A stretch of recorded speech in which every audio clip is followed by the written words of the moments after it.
Heel eenvoudig. Niks is eenvoudig met die eenrigting kaartjie nie. Dit is moeilik om vrede te maak met dit wat jy agterlaat. Nou, dan moet jy maar hoopvol raak op dit wat voor lê. Soos daai brief wat jy moet gaan lees. Ja, ek sal dit vanaand doen.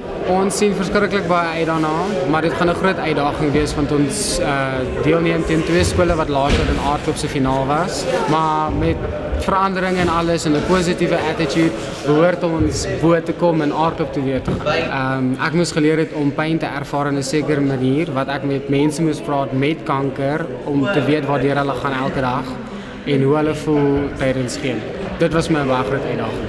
Ek is Leandrie Miller, ek speel Bia in 1609 en ek raak verlief op Dylan Tieners uit kanker.